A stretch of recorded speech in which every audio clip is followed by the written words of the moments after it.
इन 3 महिलाओं को तुलसी को जल भूल से भी नहीं चढ़ाना चाहिए।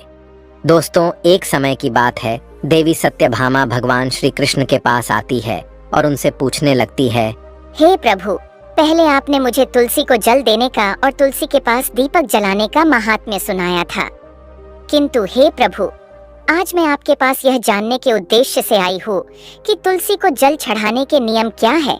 कौन सी स्त्री तुलसी को जल चढ़ा सकती है और कौन सी स्त्री तुलसी को जल नहीं चढ़ा सकती, इस विषय में मुझे ज्ञान दीजिए। भगवान श्री कृष्ण कहते हैं, हे सत्यभामा, आज तुमने उत्तम प्रश्न किया है। तुलसी को जल देने के महत्वपूर्ण नियम होते हैं। उन नियमों का पालन करते हुए ही तुलसी को जल देना चाहिए। यदि कोई व्यक्ति इन नियमों का पालन नहीं करता है तो उसे महापाप लगता है। देवी लक्ष्मी उसके घर का त्याग करके चली जाती है। हे प्रिय, आज मैं उन 3 स्त्रियों के विषय में बताने वाला हूँ जिन्हें तुलसी को जल नहीं चढ़ाना चाहिए। इन स्त्रियों को तुलसी को जल देने का कोई शुभ फल प्राप्त नहीं होता है, उल्टा इनके द्वारा तुलसी को जल चढ़ाने पर उन्हें महापाप ही लगता है। तुलसी को जल चढ़ाने के नियम बताने से पूर्व, हे देवी, मैं आपको सुनंदा का प्राचीन इतिहास सुनाता हूँ, जिसे आप ध्यान से सुनिए। जो भी स्त्री इस प्राचीन कथा का श्रवण करती है उसे तुलसी को 100 वर्षों तक जल देने का पुण्य प्राप्त होता है। इस कथा को जो भी ध्यान से सुनता है और इसका प्रचार करता है, उसके दुखों का नाश होता है और उसकी दरिद्रता दूर होती है। देवी सत्यभामा कहती है, हे स्वामी, आपके मुख से इस कथा का श्रवण करना बड़े सौभाग्य की बात है। कृपया आप मुझसे वह कथा कहिए, मैं इसे ध्यान से पूरा अवश्य सुनूंगी। दोस्तों, फिर भगवान श्री कृष्ण देवी सत्यभामा को वह कथा सुनाने लगते हैं। इस कथा को आप ध्यान से पूरा अवश्य सुनिए, क्योंकि आधा अधूरा ज्ञान घातक हो सकता है। तो चलिए आपको सुनाते हैं वह कथा। भगवान श्री कृष्ण कहते हैं, हे देवी सत्यभामा, पूर्व काल की बात है।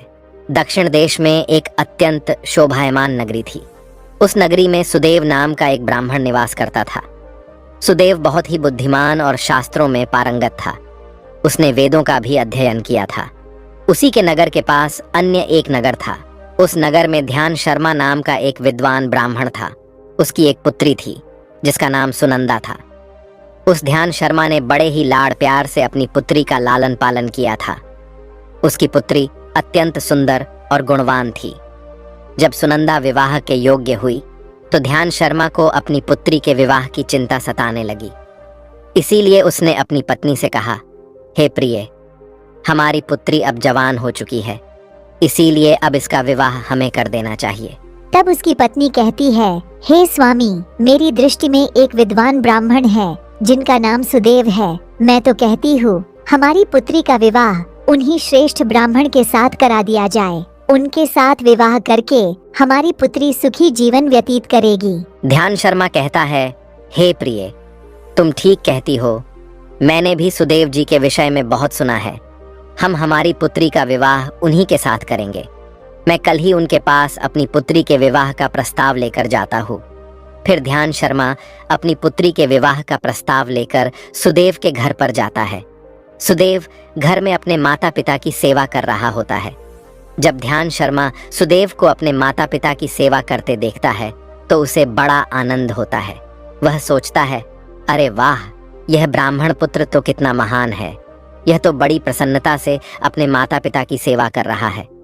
जब ध्यान शर्मा को सुदेव द्वार पर खड़ा देखता है तो उनका स्वागत करता है और कहता है, हे विप्रवर, पधारिए, आपका स्वागत है। कहिए, मैं आपकी किस प्रकार से सहायता कर सकता हूँ। सुदेव का अतिथि सत्कार देखकर ध्यान शर्मा बहुत प्रसन्न हो जाता है। वह देखता है कि सुदेव का घर अत्यंत पवित्र और शुद्ध होता है। उसके घर के सामने तुलसी का पौधा होता है और घर के अंदर भगवान विष्णु की प्रतिमा रखी हुई होती है। इससे ध्यान शर्मा को विश्वास हो जाता है कि सुदेव ही उसकी पुत्री के लिए सर्वोत्तम वर है। फिर ध्यान शर्मा सुदेव से कहता है, हे विप्रवर, आज मैं आपके पास मेरी पुत्री के साथ आपके विवाह का प्रस्ताव लेकर आया हूँ। मेरी पुत्री के लिए आपके समान श्रेष्ठ वर कहीं और नहीं मिल सकता। सुदेव के माता पिता भी यह बात सुनकर प्रसन्न हो जाते हैं और सुदेव को विवाह के लिए मना लेते हैं। फिर सुदेव भी विवाह के लिए तैयार हो जाता है। विवाह का मुहूर्त तय किया जाता है और एक पवित्र स्थान पर सुदेव और सुनंदा का विवाह संपन्न किया जाता है। सुनंदा के सुंदर और मनमोहक रूप को देखकर सुदेव बहुत प्रसन्न होता है। सुनंदा अत्यंत गुणवान और चरित्रवान स्त्री थी। विवाह के बाद जब सुनंदा सुदेव के घर पर जाती है तो वह अपने पति और सास ससुर की बड़ी सेवा करती है। अपनी मधुर वाणी और कार्यों से वह सभी के मन को जीत लेती है। सुनंदा के ससुराल वाले भी उसके कार्य से बहुत संतुष्ट रहते हैं। सुनंदा नित्य अपने पति से पहले जाग कर घर का आंगन साफ करती थी, फिर घर के अंदर साफ सफाई करके स्नान किया करती थी। स्नान करके वह नित्य तुलसी को जल देती थी और फिर पूजा घर में जाकर भगवान विष्णु और माँ लक्ष्मी की पूजा किया करती थी। फिर भोजन बनाकर उसमें तुलसी पत्र डालकर भगवान विष्णु को भोग लगाया करती। उसके बाद वह अपने पति को भोजन कराकर फिर खुद भोजन किया करती थी। रात को वह पति के चरण दबाकर उसके सो जाने के बाद सो जाया करती थी। सुनंदा के अंदर एक पतिव्रता नारी के सभी लक्षण थे और वह अपने पति को ही परमेश्वर मानकर उनकी सेवा करती थी। सुनंदा ने कभी अपने पति के अलावा अन्य पुरुष के विषय में विचार नहीं किया। वह सत्य धर्म का पालन करने वाली और धर्म कार्य करने वाली पवित्र स्त्री थी। उसने कभी कोई अशुभ कार्य नहीं किया। सुनंदा के ऐसे सात्विक और सरल स्वभाव को देखकर माँ लक्ष्मी भी उस पर मेहरबान थी। माँ लक्ष्मी स्वयं चलकर उसके घर में आकर निवास करने लगी, जिससे सुनंदा के जीवन में सुख समृद्धि और भी अधिक बढ़ गई। भगवान श्री कृष्ण कहते हैं, हे देवी सत्यभामा, देवी लक्ष्मी उन्हीं स्त्रियों पर अपनी कृपा दृष्टि बनाए रखती है जो पतिव्रता होती है और जो सत्य धर्म का पालन करती है। सुनंदा के अंदर वे सभी लक्षण थे जो एक श्रेष्ठ पतिव्रता नारी के अंदर होने चाहिए। लेकिन आगे मैं तुम्हें बताऊंगा कि सुनंदा की एक भूल के कारण देवी लक्ष्मी उसके घर को त्याग के कैसे चली गई। एक दिन सुनंदा का पति अत्यंत कामातुर होकर सुबह स्नान करने के पश्चात सुनंदा के पास आया और उसने सुनंदा के साथ शारीरिक संबंध स्थापित किया, जिससे सुनंदा का शरीर अपवित्र हो गया। लेकिन सुनंदा का मन भी काम के प्रभाव में ही था, इसीलिए वह अपने नित्य नियम को भूल गई। उसने पति के साथ संबंध बनाने के बाद बिना स्नान किए ही तुलसी को स्पर्श किया और उसे जल दे दिया, जिससे सुनंदा के शरीर में महामोह ने प्रवेश कर लिया। सुनंदा के सारे इंद्रिय तिलमिला उठे। सुनंदा के शरीर में महामोह ने प्रवेश करते ही देवी लक्ष्मी ने सुनंदा के घर को त्याग दिया और लक्ष्मी उस स्थान से चली गई।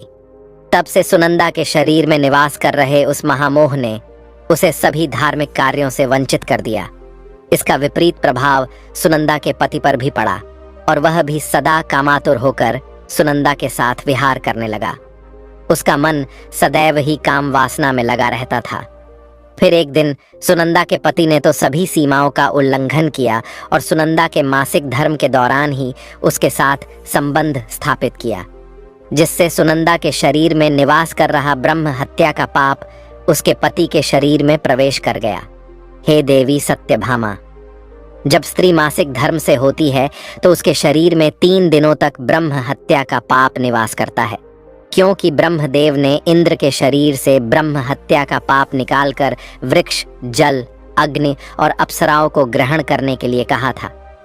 उसी समय से स्त्रियों के शरीर में मासिक धर्म के दौरान ब्रह्म हत्या का पाप निवास करता है, और जो भी पुरुष मासिक धर्म के दौरान स्त्री को स्पर्श करता है अथवा उसके साथ संबंध बनाता है तो यह पाप उसके शरीर में प्रवेश कर जाता है। वही ब्रह्म हत्या का पाप सुनंदा के पति के शरीर के अंदर प्रवेश कर गया और वह जमीन पर गिर पड़ा।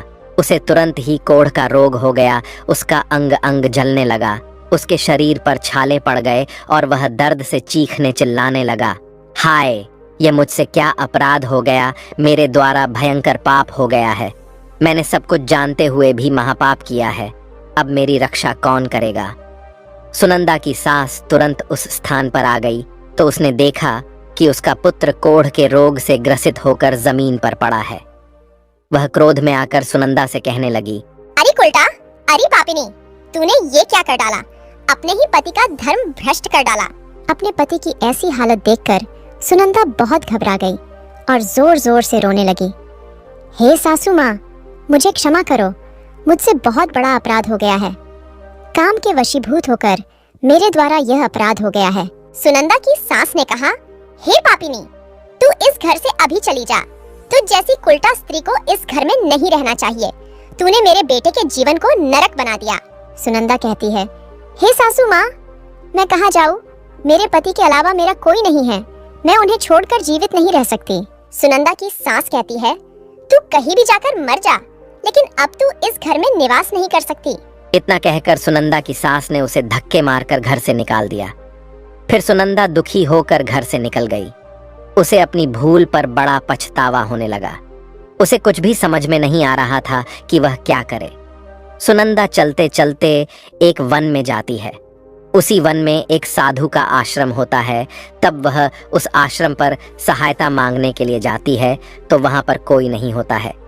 सुनंदा उसी आश्रम पर जाकर बैठ जाती है और अपने दोष के विषय में सोचते हुए दुखी होने लगती है। फिर कुछ समय बाद एक ऋषि उस आश्रम पर आते हैं जिनका वह आश्रम होता है। जब वे ऋषि एक स्त्री को अपने आश्रम पर दुखी बैठा हुआ देखते हैं तो आश्चर्यचकित हो जाते हैं और पास जाकर उस स्त्री से पूछने लगते हैं, हे कल्याणी, तुम कौन हो और किस कारण से इस स्थान पर अकेले बैठी हो? तुम्हारे दुख का क्या कारण है? तब वह स्त्री कहती है, हे मुनिवर, मेरा नाम सुनंदा है। मेरे द्वारा घोर पाप हो गया था। उसी कारण से मैं अपने परिवार से बिछड़कर इस स्थान पर आई हूँ। वह ऋषि कहते हैं, हे देवी, ये क्या कह रही हो तुम? तुमने कौन सा पाप किया है?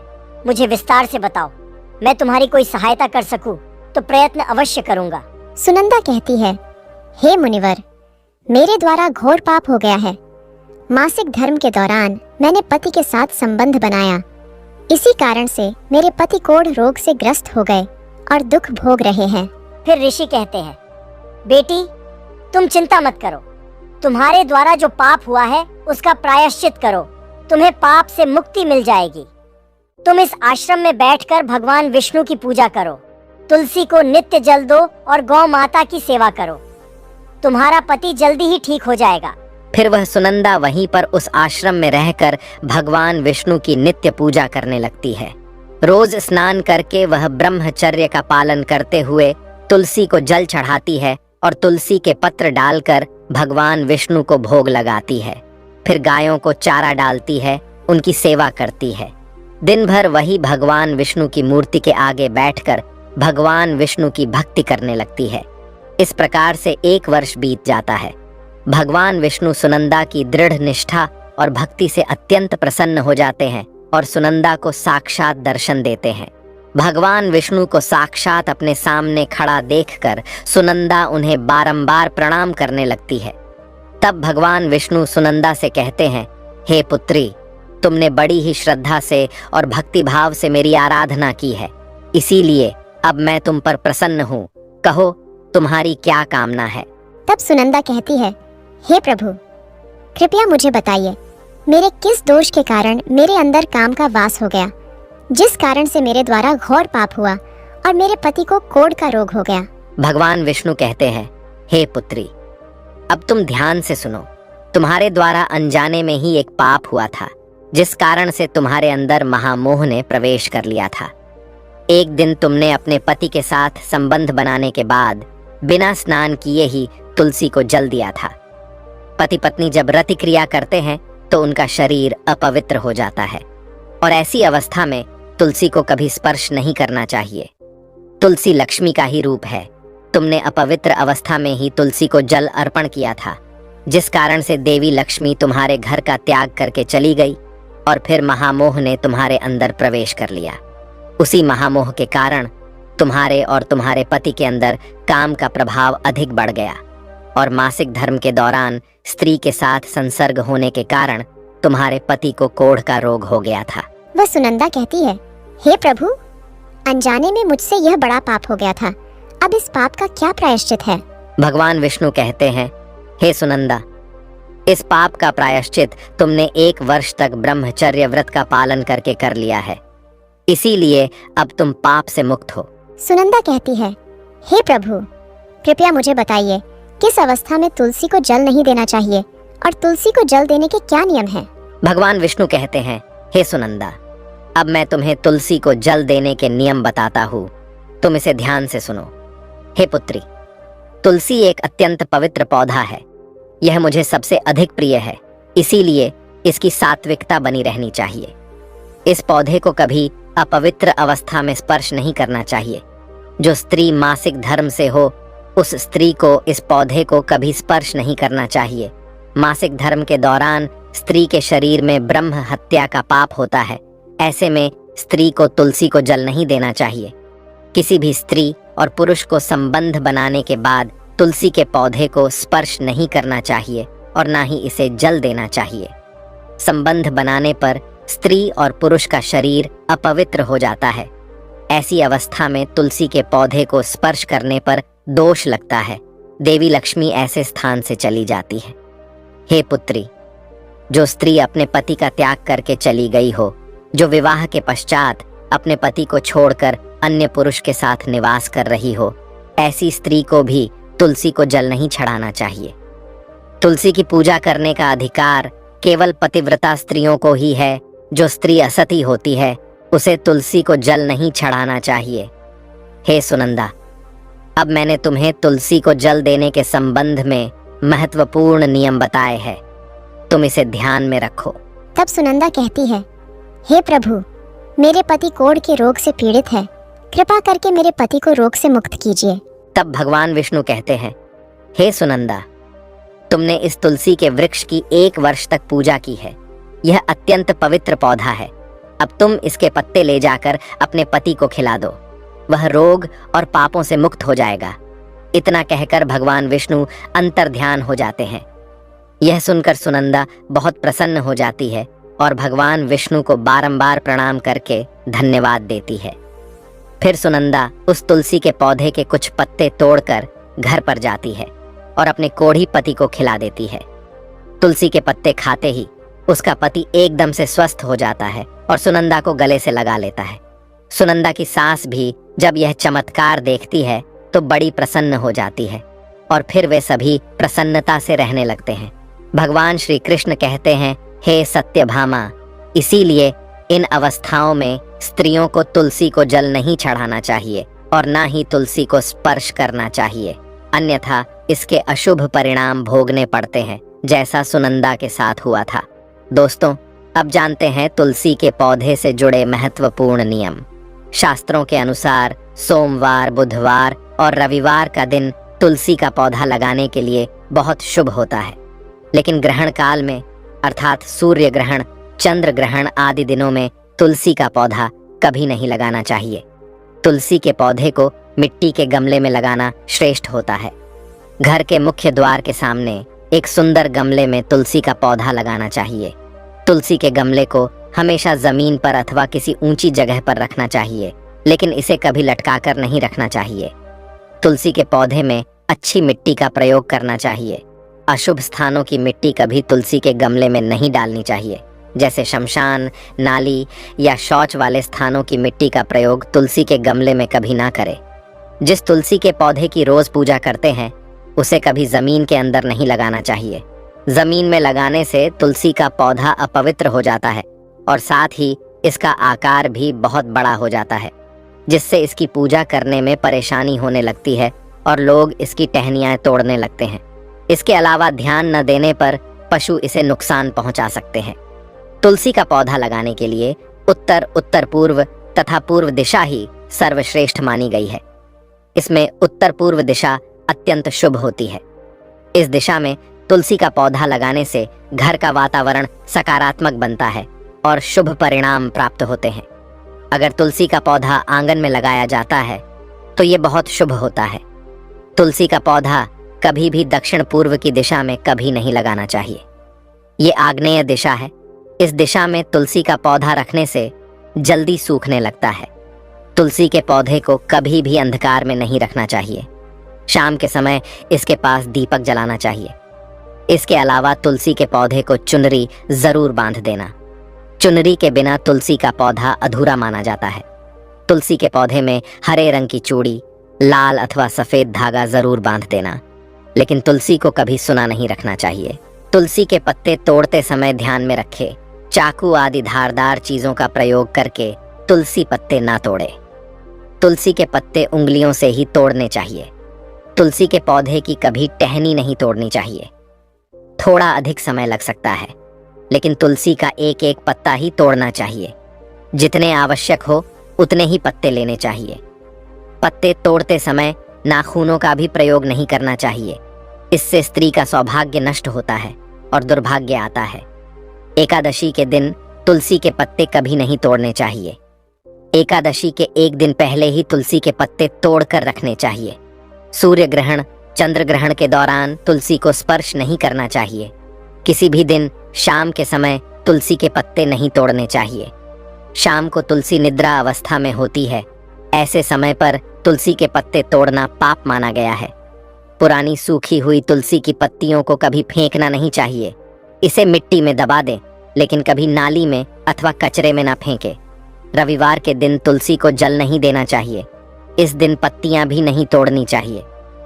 तुलसी को जल देने के लिए शुद्ध पानी का ही प्रयोग करें। तुलसी को कभी गंदा, झूठा पानी नहीं चढ़ाना चाहिए। तुलसी के पौधे को भूल से भी गंदगी वाले स्थान पर नहीं लगाना चाहिए। कई बार महिलाएं तुलसी के पौधे को ऐसे स्थान पर लगाती हैं जो स्थान अपवित्र होता है, जैसे नाली के समीप या जिस स्थान पर बर्तन अथवा कपड़े धोए जाते हैं, उस स्थान पर भी तुलसी का पौधा कभी नहीं लगाना चाहिए। इससे क्या होता है? गंदा पानी तुलसी के पौधे में गिरता है। यह बहुत ही अशुभ माना गया है। तुलसी में गंदा पानी गिरने से तुलसी अपवित्र हो जाती है। तुलसी को बिना स्नान किए जल भी नहीं देना चाहिए। जो भी स्त्री तुलसी को जल देती है, उसे स्नान करके माथे पर सिंदूर लगाकर ही तुलसी को जल देना चाहिए। तभी यह जल तुलसी मैया स्वीकार करती है। जो अविवाहित है अथवा जिनके पति नहीं है, उन्हें सिंदूर लगाने की आवश्यकता नहीं है। ध्यान रहे, तुलसी का पौधा कभी सूखना नहीं चाहिए। ये अशुभ संकेत लेकर आता है। तुलसी का पौधा सूखने पर समझना चाहिए कि घर में नकारात्मक शक्ति का वास है। इसीलिए तुरंत वास्तु उपाय करने चाहिए। गुरुवार के दिन तुलसी के पौधे में कच्चा दूध डालने से माता लक्ष्मी अत्यंत प्रसन्न होती है। घर से दुख, दरिद्रता और अशांति समाप्त होती है। गुरुवार के दिन केले के पौधे के साथ तुलसी का भी पूजन करना चाहिए। इससे अथाह धन संपत्ति की प्राप्ति होती है, जो कभी खर्च नहीं होती है। केले में भगवान विष्णु और तुलसी में माँ लक्ष्मी का वास है। इसीलिए गुरुवार को इनकी पूजा जरूर करनी चाहिए। तो दोस्तों, इस प्रकार से भगवान श्री कृष्ण ने देवी सत्यभामा को तुलसी को जल देने का महात्म्य सुना दिया है। आपको यह कथा कैसी लगी, कमेंट करके अवश्य बताएं। जानकारी अच्छी लगी तो वीडियो को लाइक जरूर करें और कमेंट में जय श्री कृष्ण अवश्य लिखें। साथ ही चैनल को सब्सक्राइब करें ताकि ऐसी ही आध्यात्मिक जानकारी आपको प्राप्त हो सके। आप सभी का धन्यवाद।